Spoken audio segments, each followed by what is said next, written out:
Hi friends, this is इन्फोटेनर अभिषेक। आज का जो टॉपिक है वो थोड़ा सीरियस है। थोड़ा नहीं, एक्चुअली मैं तो कहूँगा बहुत ज़्यादा सीरियस है, because it's about retail industry and how it has been affected by this corona. हमको सब पता है कि कोरोना में बहुत सारी इंडस्ट्री इफेक्ट हुई है, बहुत सारे लोग इफेक्ट हुए हैं।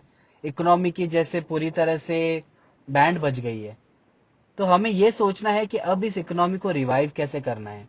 अब जैसे चीजें ठीक हो रही है, केसेस कम हो रहे हैं, तो हमें ये सोचना है कि कैसे हम इस चीज को रिवाइव करें। सी, गवर्नमेंट एक हद तक चीज कर सकती है, बट एट द एंड हम जो लोग हैं, the population of our country also has to contribute to bring the economy back to normal. तो मैंने ये सोचा, अभी कुछ दिन पहले मैं अपने फ्रेंड से बात कर रहा था।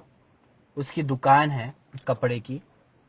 तो उसने मुझे कहा कि रिटेल इंडस्ट्री बहुत ज्यादा इफेक्ट हुई है, not because of the people who are doing this business, it's the workers. जो लोग काम करते हैं वहां पे, उन लोगों को नौकरियों से निकाल दिया गया है। बिकॉज ऑब्वियसली ग्राहकी नहीं होगी तो कैसे कोई रखेगा, कैसे अफोर्ड करेगा किसी को सैलरी देना हर महीने। सेविंग्स कम हो गई हैं तो कोई भी नहीं अफोर्ड कर पाएगा। It's a genuine problem. तो ऐसे जो वर्कर्स है जो अपनी जॉब खो बैठे हैं, अभी उनको कहीं पर भी मिल नहीं रहा है जॉब, तो वो कैसे सरवाइव करेंगे। एक हद तक सेविंग्स थी, वो सेविंग्स भी कहीं ना कहीं उनकी खत्म हो चुकी होगी। क्योंकि 6 महीना 8 महीना इंसान कितने टाइम तक, और वो भी लोअर मिडिल क्लास वाला इंसान कैसे सरवाइव करेगा। तो मैं तो ये कहूंगा कि कहीं ना कहीं ये लोग बहुत ज्यादा इफेक्ट हुए हैं उस इस चीज से। हम तो क्या, हम जैसे लोग थोड़ा बहुत तो फिर भी चला ले, कुछ महीना और ढंग से जी ले। बट इन लोग के तो डू और डाई सिचुएशन हो गई है। एंड मैं तो आपको कहता हूं, मैंने अपने फ्रेंड से भी जब बात की, उसने भी यही बात की कि दिस हैज जस्ट स्टार्टेड। अभी तो सिचुएशन कोरोना की ठीक होगी, लेकिन जो इकोनॉमिक सिचुएशन है वो खराब हो सकती है और होगी। क्योंकि we as people are not taking care of it. हमें नहीं पता हमें क्या करना है। तो इट्स इंपॉर्टेंट दैट हमको पता हो कि हमें क्या स्टेप लेना है और किस तरह से। तो मैं एक चीज के बारे में ही इस पॉडकास्ट में बात करूंगा, अबाउट द रिटेल इंडस्ट्री, और कैसे हम इसको रिवाइव करने की कोशिश कर सकते हैं। सी, इट्स अ सिंपल थिंग। हमें बस दुकानों में जाके खरीदी करनी है। देखो, मेरी कोई दुकान नहीं है, और मैंने जिस फ्रेंड की बात की है उसको इस चीज से ज्यादा इफेक्ट हुआ नहीं है, बिकॉज कहीं ना कहीं उसने वो सेविंग्स रखी है और वो चला रहा है काम। किया तो उसने भी है, उसने भी अपने आदमी को निकाला है, मजबूरन उसे निकालना पड़ा। बट यही तो मैं कह रहा हूँ, प्रॉब्लम यहीं पर है। अगर उनकी ग्राहकी नहीं होगी तो वो कैसे अफोर्ड कर पाएंगे ऐसे वर्कर्स। तो उसके पास इतने सारे लोग आए हैं, बोले कि यार हम कम दाम में आप काम कर लेंगे, लेकिन आप प्लीज हमको हायर कर लो। ऐसी सिचुएशन आ गई है। तो आप खुद सोचो कि इंसान कैसे रहेगा।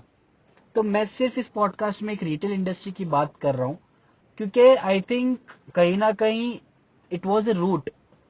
हमारी जो कंट्री है ये रिटेल इंडस्ट्री पे बहुत डिपेंड करती थी एक टाइम पे। तो मैं चाहता हूं कि हम इस चीज को फेड आउट होने ना दें। बिकॉज यहाँ से भी बहुत इनकम आती है गवर्नमेंट को, बहुत लोगों के घर चलते हैं। लोग 15-15 20-20 साल एक जगह पे काम करते हैं, और सडनली इस कोरोना की वजह से उनको निकाल दिया जाता है, तो उनकी उनकी हालत सोचो आप कैसी होती होगी। It's not easy. तो मैं तो यही कहूंगा कि आप जाइए रिटेल शॉप्स में, परचेजिंग कीजिए। अभी फेस्टिवल्स आ रहे हैं, और उनकी इकोनॉमी को रिवाइव कीजिए, so that they can keep people. वो लोग सैलरी पे लोगों को रख सके, और जो लोगों को उन्होंने निकाला है उन लोगों को वापस उनकी लाइफ वापस मिल जाए। तो ये चीज जो है वो बहुत ज्यादा इंपॉर्टेंट है। And I know, online sales आती है, चालू होती है, लोग वहां से खरीदते हैं। एनीवेयर अराउंड 30-35% की जो शॉपिंग आपकी होती है दिवाली की, वो ऑनलाइन से हो जाती है। बाकी 30-35% आप कभी करते ही नहीं हो, बिकॉज आप सोचते हो कि छोड़ो। और बचे हुए जो 30-35% है, वो आप जैसे तैसे करके चला लेते हो, या तो फिर उस वो भी इंक्लूड नहीं होता है रिटेल में, उसमें से मेजोरिटी तो। मैं तो चाहता हूं कि आप उस 30% को 40-50% कीजिए, अभी रिटेल से खरीदिए। एंड मैं ये नहीं कहूंगा कि ऑनलाइन शॉपिंग मत करिए, do that, you have a total freedom to do that. आप कर सकते हो, आपका हक है, आपको जहां पैसा खर्च करना है। ऑब्वियसली आप पे भी इफेक्ट हुआ होगा कोरोना का, जिससे आपके खर्चे भी कम हो गए होंगे, आप भी डिस्काउंट्स देखते होंगे। बेसिकली ये जो रिटेलर्स है, इन्होंने भी अपनी मार्जिन्स कम कर दी है उसको देखते हुए। So why not go there and shop.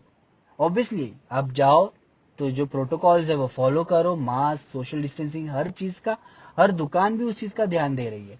मैंने खुद ने जब रिटेल से शॉपिंग की है, उन्होंने खुद ने सैनिटाइज किया है मेरा हाथ, तो वहां पे उस चीज का कोई प्रॉब्लम नहीं है। सिर्फ इतना प्रॉब्लम है कि वहां पे कस्टमर्स की कमी है, और जब ये कस्टमर्स की कमी होती है तो उनका बिजनेस नीचे जाता है, जिसकी वजह से जो जॉब्स वाले हैं, जो वहां काम करते हैं, उनको निकाल दिया जाता है। सी कॉरपोरेट्स में ये सब चीजें होती है, हमने देखा है। एक जगह से किसी को निकाल देते हैं तो उस इंसान पे क्या बीतती है। आप में से भी कितने लोग जो शायद मुझे सुन रहे होंगे, उनके कोई रिलेटिव्स या उन वो खुद या कोई उनके आसपास में होंगे जिनको जॉब से कभी ना कभी निकाला हो, रिसेशन के मारे, किसी भी उन्होंने फेस किया होगा। हम तो फिर भी पढ़े लिखे लोग हैं, बट ऐसे बहुत सारे लोग हैं रिटेल में जो पढ़े लिखे नहीं है, जो वहां जॉब करते हैं 10,000 12,000 की पगार पे। तो आप उनका सोचो, उनकी क्या हालत होती होगी, उन्होंने कितना तो सेव किया होगा।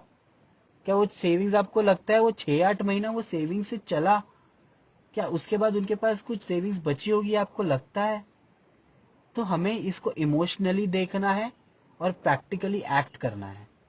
इमोशनली सोचिए कि यार, अगर मैं उनकी जगह होता तो मेरे पे क्या बीतती। और प्रैक्टिकली ये सोचो कि यार, चलो जाते हैं, लेट्स परचेज। 500 नहीं 300 की चीज खरीदो, 1000 नहीं 700 की चीज खरीदो, 500 की चीज खरीदो, बट खरीदो। Divide your online shopping and retail shopping because that is the way how our country will revive. Economically हम वैसे ही ऊपर आएंगे। कोई एक चीज करने से हम ऊपर नहीं आने वाले, हमें हर एक जगह पे देखना होगा। क्या हम ऐसा तो कभी नहीं सोचते, हमने इतना किया है कोरोना के टाइम पे, हमने इस चीज का ध्यान दिया है कि जो गरीब है उसको हम खाना दे, जो जानवर है उसको हम कुछ ना कुछ खाने को दे, बिकॉज लॉकडाउन के टाइम पे कोई नहीं था। तो हमने ये सब चीजें की है। तो अब हमको ये भी सोचना है कि ऐसे टाइम पे अब क्या करना चाहिए, क्या स्टेप लेना चाहिए। तो मैं आपसे यही कहूंगा, इट्स अ रिक्वेस्ट, कि आप रिटेल शॉप्स में जाइए और कंट्रीब्यूट करिए।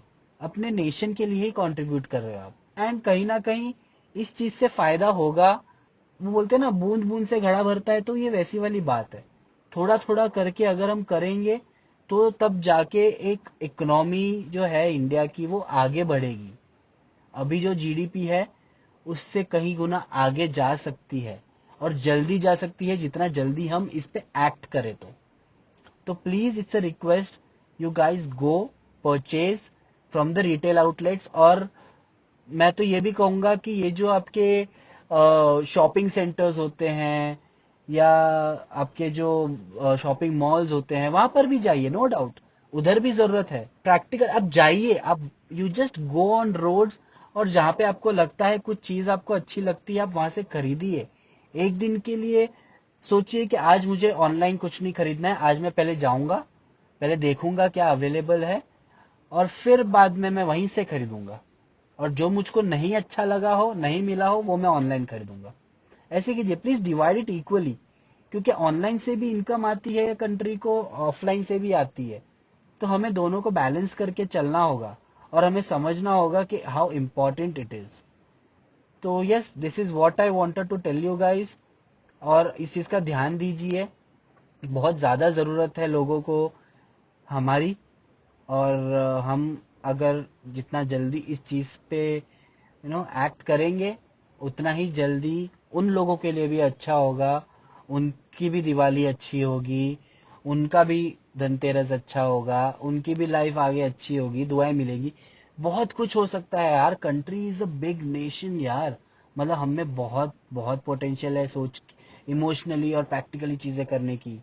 तो please act on it, and specially females, they are the decision makers when it comes to buying anything. आप तो आप आप तो इमोशनली बहुत स्ट्रांग हो, आपको पता है किसको क्या चाहिए होता है, तो आप प्लीज उस चीज में लग जाइए। अपने घर वालों को भी बोलिए, आप खुद जाइए, परचेज कीजिए। एंड आई एम श्योर आप इसको ऐसा समझो कि एक तरह का you are contributing to the society, और बहुत जल्दी वो सोसाइटी भी आपके लिए कंट्रीब्यूट करेगा। ऐसा सोच के करिए, तो चीजें बेटर होगी, will have a better place to live. तो प्लीज इसको ध्यान दीजिए। एंड आई रिक्वेस्ट कि आप लोगों को समझाइए, अगर आपको मेरी बात समझ में आई हो तो, कि ये कितना इम्पोर्टेंट है और कितना अभी के टाइम में रेलेवेंट है। तो please just go and purchase whatever your budgets are, just do it. And I really hope this podcast helps. And yes, it I really want you guys to do that. बहुत अच्छा होगा अपने लिए। Okay then, goodbye, take care.